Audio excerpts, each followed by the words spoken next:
کہ جتنے کرپٹ ہیں وہ لوٹ مار کر کے عدالتوں سے سزاوار قرار پا کر بھی کسی بھی ملک میں پرائیویٹ جہاز سے تو کبھی ایئر فورس کے جہاز میں سوار ہو کر جا سکتے ہیں، وہاں شاہانہ اور پرآسائش زندگی گزار سکتے ہیں، مگر ایک سچے قابل غیور پاکستانی پر پاکستان کی زمین ہی نہیں، دنیا کی زمین بھی تنگ کر دی جاتی ہے۔ سوال کس سے کریں اور سنے گا کون؟ ارشد شریف کو ہم بلا جھجک اس وقت پاکستان کے دا بیسٹ جرنلسٹ کہہ سکتے ہیں، جس میں ایک بہترین جرنلسٹ والے تمام گن بدرجہ اتم موجود تھے: انٹیگریٹی، کمپیٹنس، ایکسپرٹیز، ایمانداری، بہادری، اور اس کے ساتھ ساتھ انتہائی آرٹیکولیٹ تھے۔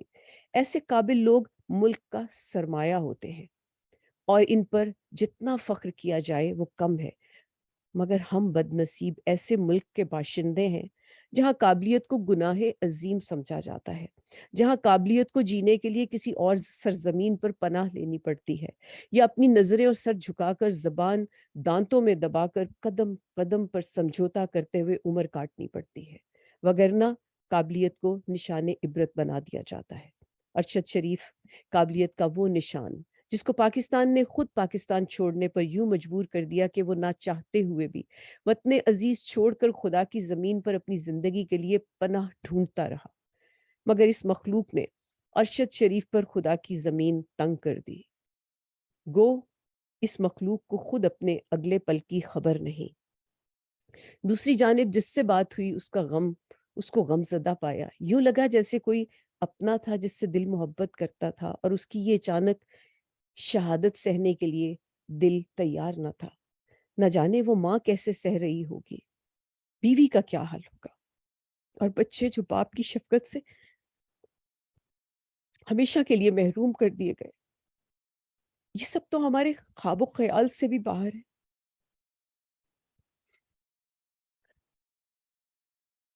ارشد کی موت کا ذمہ دار کون؟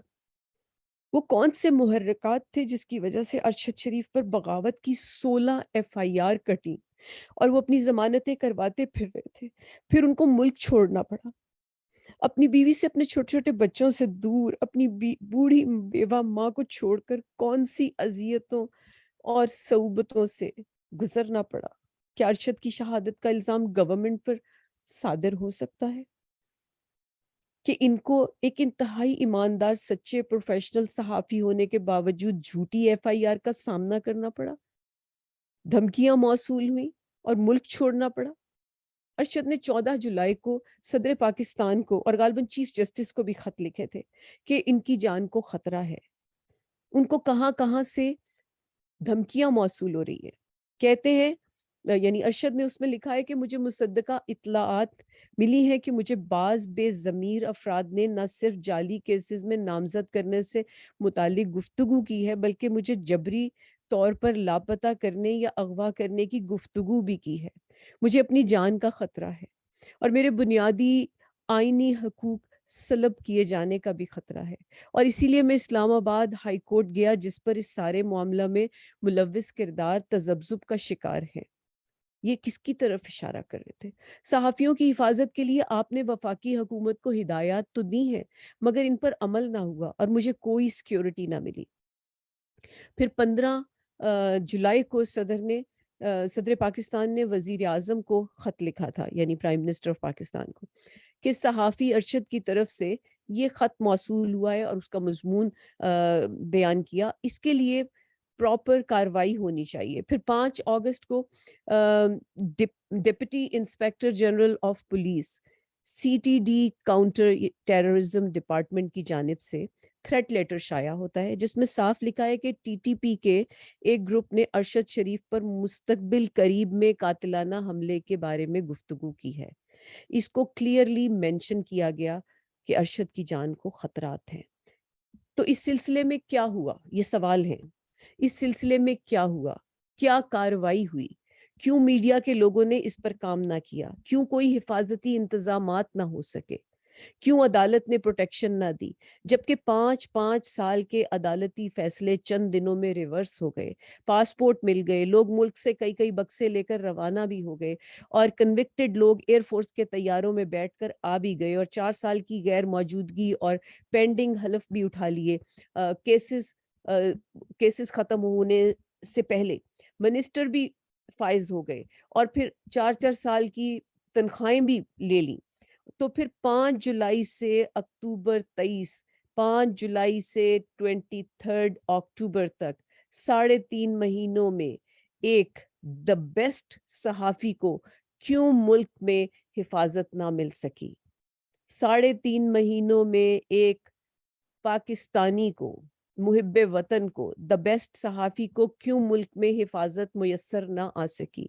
کیوں اس کو در بدر بھٹکنا پڑا؟ کیوں اس کو اس تاریکی میں دھکیلا گیا جہاں دشمن گھات لگا گیا؟ ارشد کی والدہ نے صدر پاکستان کے تعزیت کے آنے کے موقع پر سوال کیا کہ میرے بیٹے نے آپ کو خط لکھا تھا، آپ نے اس کا کیا کیا؟ ارشد کی بیٹی نے کہا، کیا آپ بتا سکتے ہیں کہ میرے والد کو یہاں سے نکل جانے پر کس نے مجبور کیا؟ اور کیا آپ کمیشن کی ہیئرنگ جو ہے وہ پبلک کروا سکتے ہیں؟ ہمیں کسی پہ اعتبار نہیں۔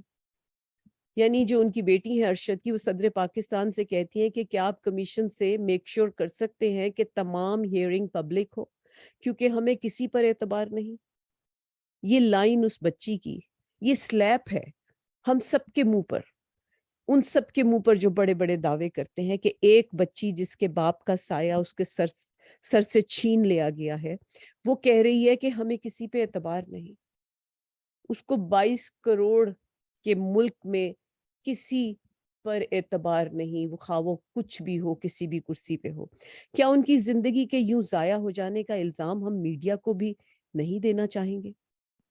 جب ارشد نے یہ بتا دیا تھا کہ اس کی جان کو خطرہ ہے اور ملک چھوڑ دیا، تو کیا یہ میڈیا کی ذمہ داری نہ تھی کہ اس کی جان کو خطرے کے حوالے سے گورنمنٹ اور اداروں پر پریشر ڈالتا، جو ہر غیر ضروری اور جھوٹی سچی بات کو چوئنگم کی طرح چباتے رہتے ہیں، مگر اپنے صحافی ساتھی کے لیے بس آسمہ جہانگیر کانفرنس پر سرسری بات کو کافی سمجھتے ہیں؟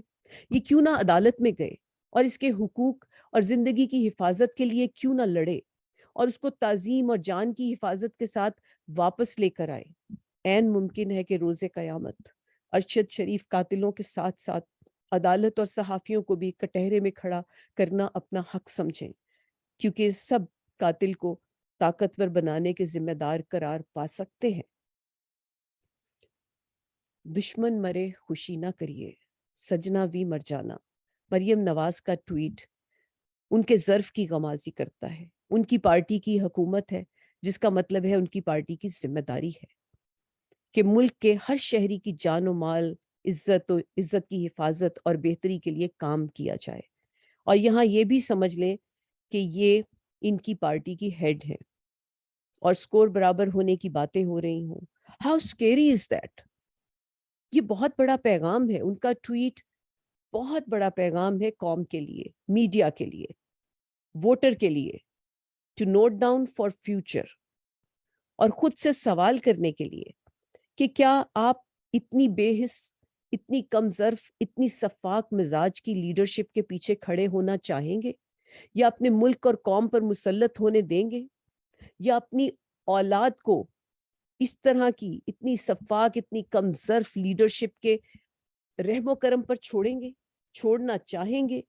کل کو اس جگہ پر آپ ہو سکتے ہیں، آپ کے بچے ارشد شریف کی جگہ پر آپ ہو سکتے ہیں، آپ کے بچے ہو سکتے ہیں۔ یہ وقت میڈیا کے ان ٹھیکیداروں کے منہ پر بھی تماچا ہے، جو ان کی جھوٹے جو ان لوگوں کی، اس طرح کی پارٹی کے عہدیداروں کی، جو ان کے جھوٹے پروپیگنڈا کو سپورٹ کر رہے ہیں۔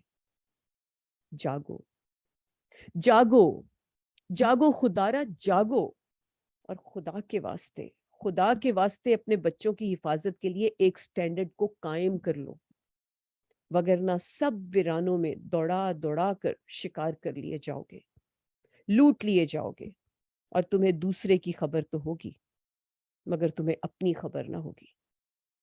فیض کے اس شعر پر اپنی بات کو ختم کرتے ہوئے آپ سے اجازت چاہتی ہوں۔